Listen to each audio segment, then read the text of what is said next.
gampang wong urip yen ton weruh urip pira uripe padha lan kebo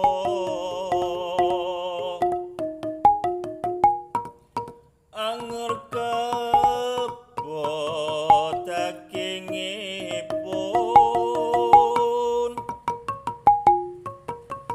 halal yen pinanganno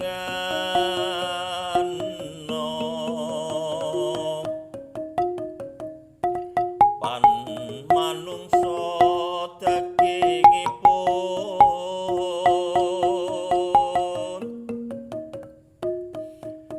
yen pinangan mesti haram.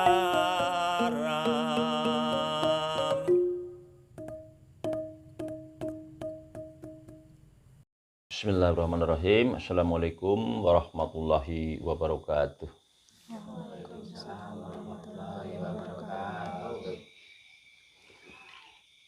Pada malam hari ini kita akan menjawab sebuah pertanyaan nantinya, karena pada malam hari ini kita mempunyai tamu dari mahasiswa nih ya, mahasiswa yang udah sedang skripsi, jadi udah hampir selesai. Ini merupakan hal yang sangat membahagiakan buat saya kalau saya bisa nantinya memberikan penjelasan atau jawaban yang mungkin bisa bermanfaat bagi dirinya, juga bisa bermanfaat bagi yang lain. Untuk itu saya mempersilahkan kepada beliau ya, dirinya itu untuk bisa mengenalkan dirinya, kemudian menyampaikan apa yang menjadi pemikirannya saat ini yang akan dipertanyakan. Kemudian nanti saya akan berusaha untuk menjelaskan semampu diri saya. Silahkan. Ya, bismillahirrahmanirrahim. Perkenalkan, nama saya Amelia Daniswara dari Unsud. Izin bertanya Pak Ustadz tentang batasan akan tanggung jawab kita sebagai manusia. Di mana kita ketahui bahwa manusia itu memiliki dua tanggung jawab dasar terkait dengan manusia sebagai makhluk sosial, yang artinya hubungan manusia dengan manusia lain, dan manusia sebagai makhluk Tuhan, yang artinya manusia itu juga punya tanggung jawab terhadap yang maha kuasa. Pertanyaannya, batasan-batasannya itu seperti apa? Mohon jawabannya. Terima kasih Pak Ustadz. Oke. Jadi pertanyaan pada malam hari ini sedikit banget nih ya pertanyaannya, simple banget, tapi karena meliputi hubungan batasan antara diri kita manusia yang membawa satu tanggung jawab ya sebagai makhluk sosial. Mbak Dani ya, Amelia Daniswara. Tapi agamanya Islam ya Mbak ya? Ya, Islam nih, walaupun namanya Amelia ya, belum tentu agamanya enggak Islam nih. Amelia. Rumah sakit Amelia sih dulu lahirnya ya, gitu ya.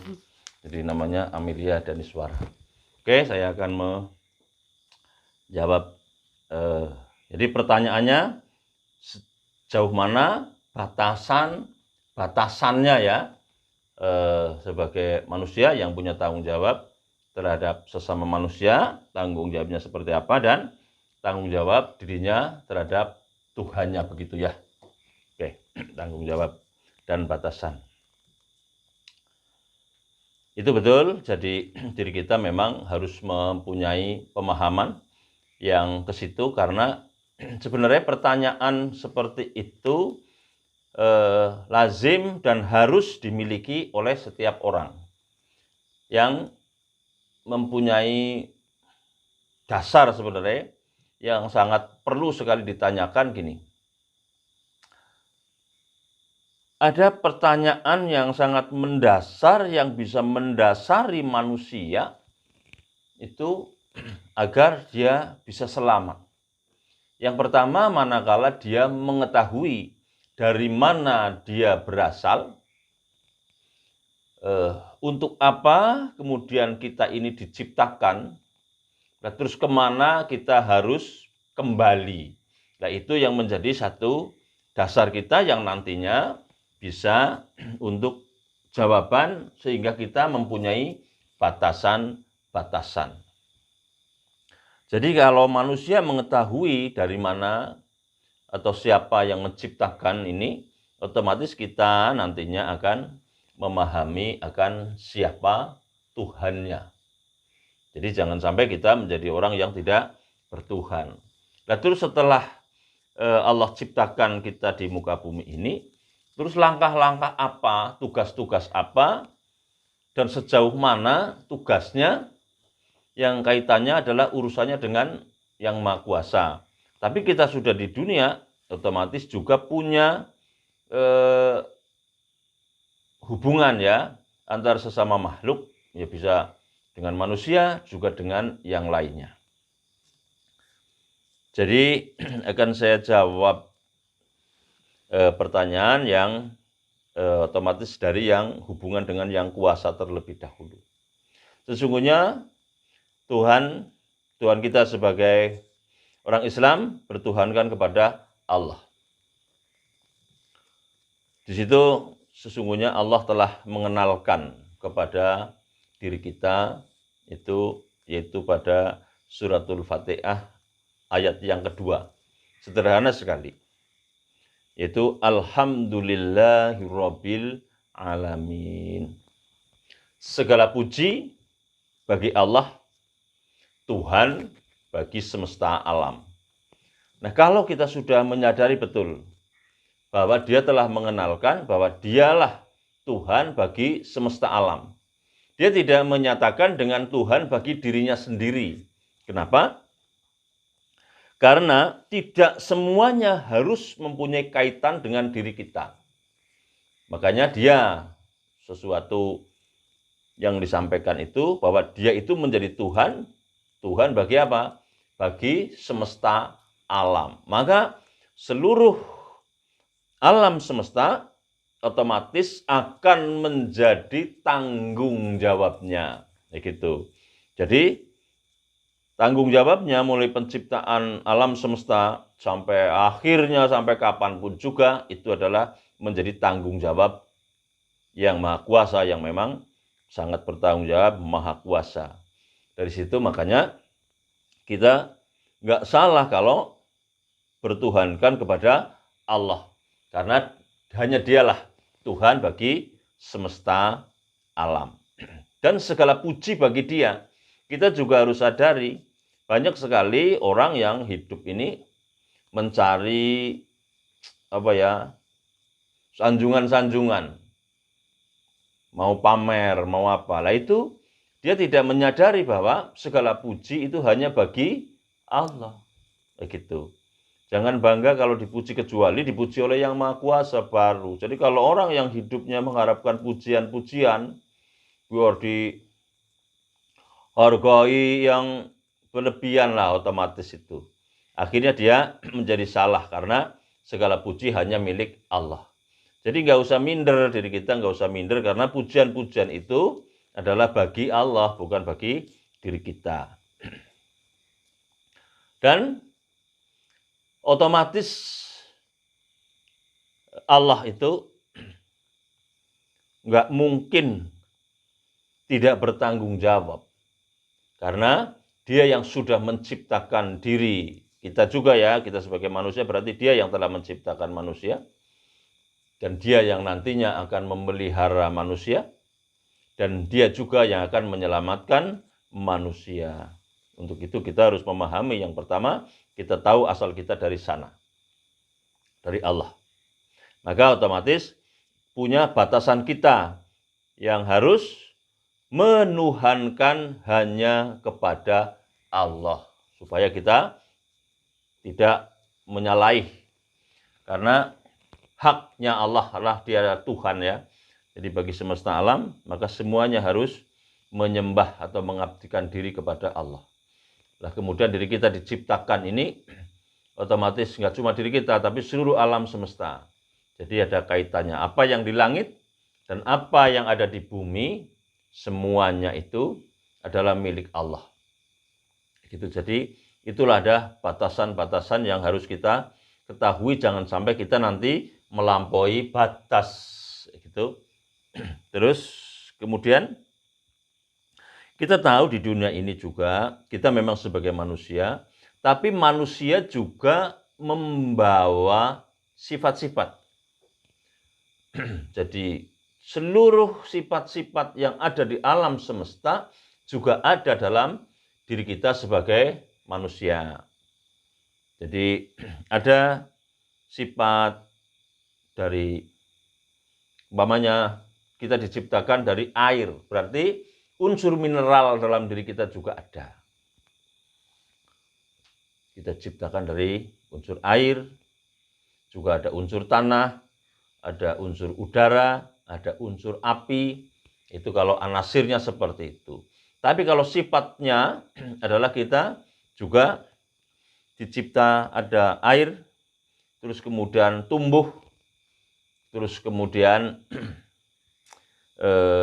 ada sifat, berarti ada sifat tumbuhannya, ada sifat binatangnya juga ada hawa nafsu, ada sifat setannya juga yang ada dalam diri kita itu. Tapi dia kayak tumbuhan, kayak binatang, itu adalah bersifat materi-materi saja, yang akhirnya dia tidak mempunyai pertanggungjawaban sampai kepada Yang Maha Kuasa. Berbeda dengan manusia karena di situ ditambahi adanya ruh, ya. Adanya ruh. Lah batasannya bagaimana? Batasan untuk yang berkaitan dengan sesama makhluk, maka kaitannya ya bagaimana kita bisa tidak membuat kerusakan pada alam semesta ini, tidak menyia-nyiakan, walaupun kita sudah disuruh bisa menata, mengatur, memelihara, memilikinya, tapi tidak boleh semena-mena, sehingga kita tidak banyak membuat kerusakan-kerusakan di muka bumi ini. Itulah batasan tanggung jawab kita. Tapi ada tanggung jawab lain, tanggung jawab secara individu. Individu kita yaitu untuk mempertanggungjawabkan akan ruh kita, hidup kita kepada Allah, agar kita bisa kembali kepada Allah dengan sempurna. Jadi ada satu pergerakan, ya, ada satu pergerakan di dalam diri kita manusia. Manusia itu membawa sifat yang nyata banget, ya, yang kelihatan, yang harus kita perhatikan. Ada sifat-sifat hewaniah dalam diri kita. Juga ada sifat setoniah. Juga ada sifat insaniah. Insaniah itu membawa jiwa malaikat. Dan juga ada sifat ilahiyah. Ada satu pertumbuhan di dalam diri kita yang harus kita ketahui. Nah, makanya tanggung jawab kita batasannya sampai kepada jiwa kita. Jiwa itu manakala ketika hawa nafsu ini bertemu dengan ruh, antara hawa nafsu dengan ruh itu adalah jiwa. Itu yang harus kita pertanggungjawabkan. Jadi jangan mempunyai jiwa-jiwa yang si jiwane si kayak kewan, jiwane si kayak setan, itu jangan kayak gitu. Tapi kita harus masuk kepada jiwa malaikat agar sampai kepada nantinya, atau insan, ya, insan. Insan, intisari dari manusia, esensi dari manusia adalah insan. Dari insan inilah yang nantinya, jadi jiwa insan ini yang terbimbing dengan jiwa-jiwa malaikat yang nantinya bisa akan dipertanggungjawabkan ke hadirat Allah Subhanahu wa Ta'ala. Jadi banyak orang yang tidak memperdulikan, memperhatikan apa yang sudah diberikan tanggung jawab secara individu dari tiap-tiap diri kita sebagai manusia. Sampai di situ masih bisa dipahami, Mbak Dani? Masih, Pak. Oke. Jadi individu manusia itu membawa sifat dari tumbuhan, juga sifat binatang, jadi sifat setan juga ada, terus sifat malaikatnya harus ada, karena itu sebagai kelengkapan sempurnanya kita sebagai manusia karena memiliki itu semuanya. Nah dari situ maka nanti pada tataran ruh nih, tataran ruh maka di dalam batin itu, di dalam diri kita itu kan ada badan yang jasmani, ada badan yang ruhani. Lah yang ruhani inilah yang akan berpulang kepada Yang Maha Kuasa. Kalau di bawah ruh ke sini adalah sesuatu yang akan kembali ke tanah lah ya. Jadi ruh min amrobi, ruh itu urusannya Allah. Jadi bagaimana caranya agar nantinya visi misinya kita dihidupkan di dunia ini akan bisa menjalankan dengan sebaik-baiknya. Jadi ada orang umpamanya seolah-olah itu manusia. Iya memang manusia, tapi kalau sifat-sifatnya jiwanya masih binatang, dia masih manusia yang hewaniah. Terus kemudian kalau manusia itu dominan kepada hawa nafsunya, maka dia menjadi manusia yang setoniah. Lah kemudian kalau dia terbimbing dengan jiwa malaikatnya, maka dia bisa menjadi insaniah, yang bisa berpulang nantinya menjadi manusia yang ilahiyah. Itulah sempurnanya manusia bisa jadi manusia ilahiyah, yaitu yang disebut dengan insan kamil. Itulah tanggung jawab secara pribadi, secara individu. Tapi kita juga mempunyai batasan yang lain, yaitu dengan ada sebuah hadis ya, kulukum ra'in wa kullu ra'in. Tiap-tiap diri itu akan dimintai pertanggungjawabannya. Karena sesungguhnya tiap-tiap diri adalah seorang penggembala. Setiap penggembala akan dimintai pertanggungjawabannya atas apa yang dia gembalakan. Atau bisa juga gini, setiap diri manusia itu mempunyai tanggung jawab lah. Bukan gembala itu maksudnya kambing. Kita menggembalakan apa? Di dalam diri kita ini ada sifat binatangnya. Mampu nggak kita mengendalikan sifat binatangnya itu? Dan juga ada sifat setannya. Kita mampu nggak mengendalikan hawa nafsu kita? Nah itulah yang harus dipertanggungjawabkan sejauh mana. Maka ada istilahnya tanggung jawab kecil dan tanggung jawab besar. Sejauh mana kita diberikan wewenang atau batasan. Lah, otomatis batasan kepada diri kita sendiri yang sudah diberikan kepada diri kita. Tanggung jawab terhadap lisan kita. Kita yang mengatur, jangan orang lain yang mengatur lisan kita.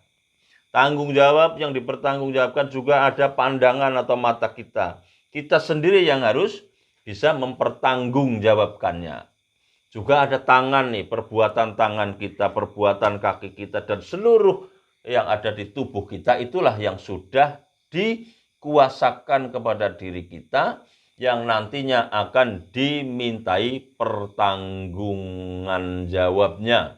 Maka janganlah engkau merasa tersembunyi atas perilakumu dari perbuatan keji dan dosa. Ingat, akan saksi dirimu yang tidak bisa diajak untuk berbohong. Jadi nanti seluruh anggota badan kita di hadapan Yang Maha Kuasa nanti dia akan menceritakan akan halnya diri kita.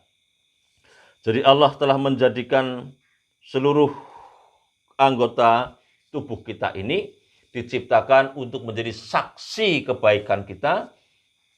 Tapi sama diri kita sering dipergunakan bahkan bukan hanya sebagai saksi keburukan, tapi bahkan dijadikan pelaku keburukan diri kita. Ingat, semuanya itu nanti akan dimintai pertanggungan jawabnya.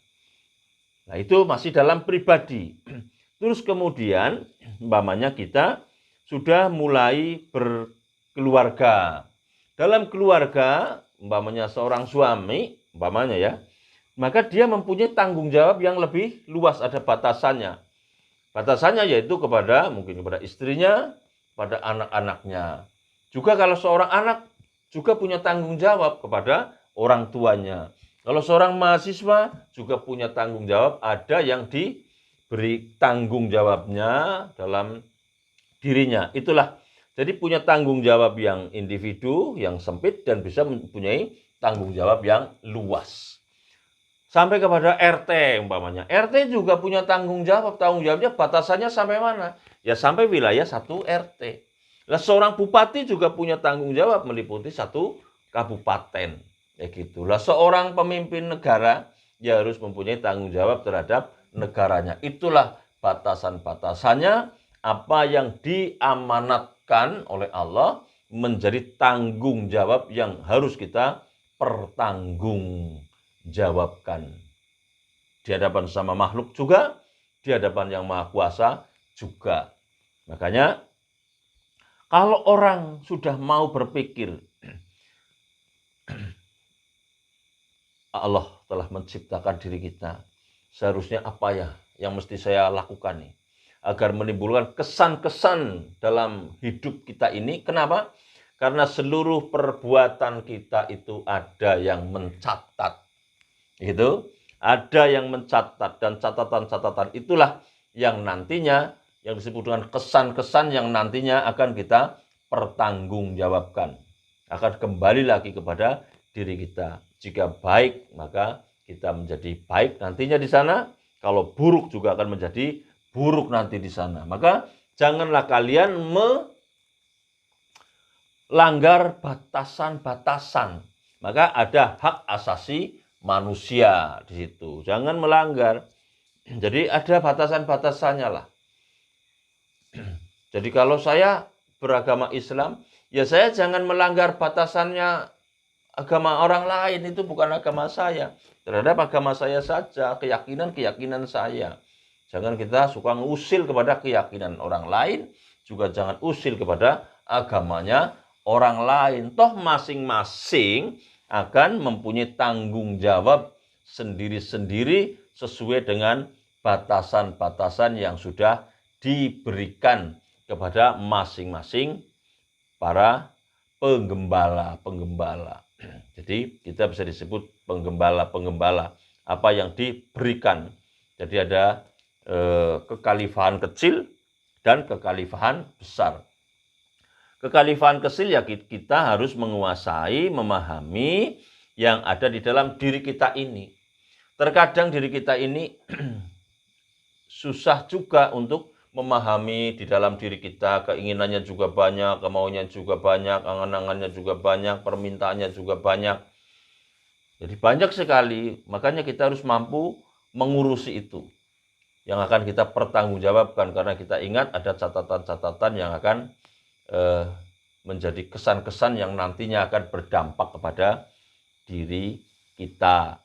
Itu batasan-batasan yang harus kita ketahui untuk di dunianya, nanti sampai di akhiratnya juga akan menjadi tanggung jawab ya. Tanggung jawab apa yang sudah diamanatkan oleh Allah kepada diri kita sebagai batasan-batasan.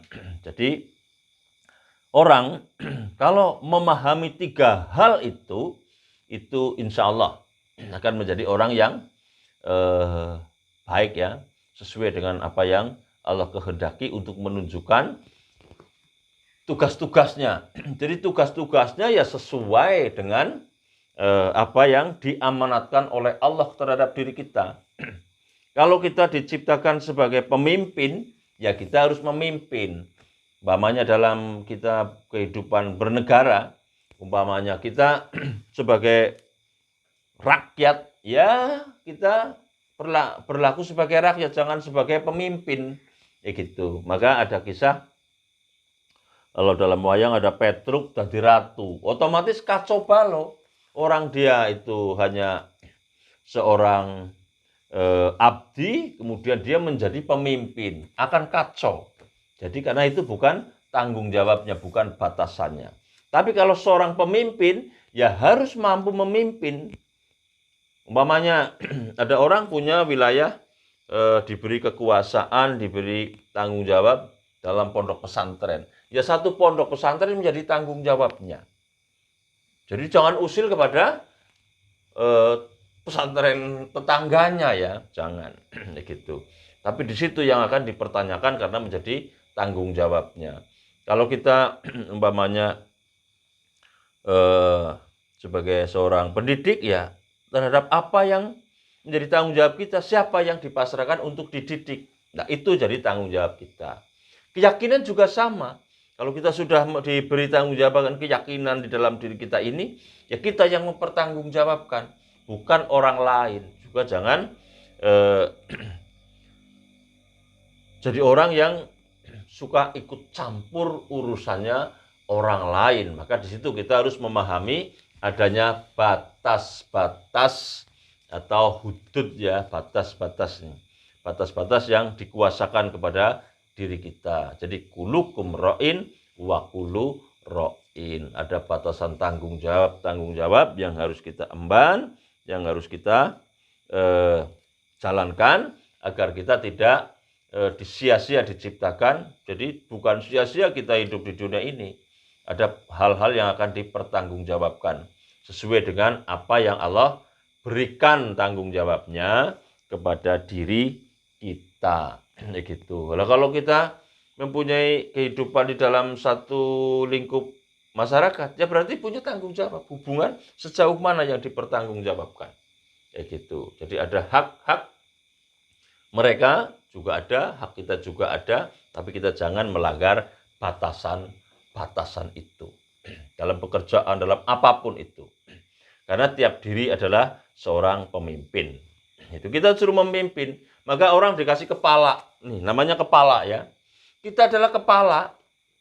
Jadi kita semua dikasih kepala. Apa ada yang nggak dikasih kepala? Ya kan? Kepala kan ngatur, mikir ya kan? Bagian mikir namanya kepala. Jadi lihat yang benar, dengarkan yang benar, ucapkan yang benar, gitu kan? Lah nanti biasanya kepala punya wakil. Wakil ya awak ya sikil. Nah, dia yang menjalankan, ya kan?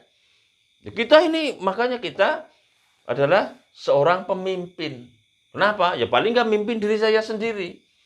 Saya kan kepala, jadi saya bangga bahwa saya dijadikan sebagai kepala. Jadi karena saya kepala, saya punya wakil, punya awak, punya sikil yang dikuasakan kepada diri saya, maka saya harus bertanggung jawab kepada apa yang sudah diberikan kepada saya. Saya sudah punya wakil dan saya punya anggota. Ada anggota badan ya kan, ini harus kita kuasai semuanya. Kita pertanggungjawabkan tanggung jawab kita di hadapan Allah. Ya kepala kan enak, ya kan? Lah yang sengsara kan wakil kepala, awak karo sikil, sing kudu nyambut gawe, sing kudu ngapa ya kan? Tongone nyambut gawe, kesel ngapa? Kepalane ku ora apa ngomong paling kan, ora bener ngoceh. Kayak gajian, nggo tuku apa, cangkeme sing mangan ya kan? Tapi kadang-kadang coba dia gak kerja apa-apa, mangan gak enak masih ngomel-ngomel. Itu namanya tidak bertanggung jawab. Dia melanggar batasan. Ya enggak? Ya gitu. Oke? Jelas? Ada lagi pertanyaan? Silakan. Kalian juga kepala loh. Kalian juga kepala nih, harus bertanggung jawab terhadap wakil kepalanya dan kepada anggotanya. Itu ini. Maka kita adalah mempunyai derajat khalifah.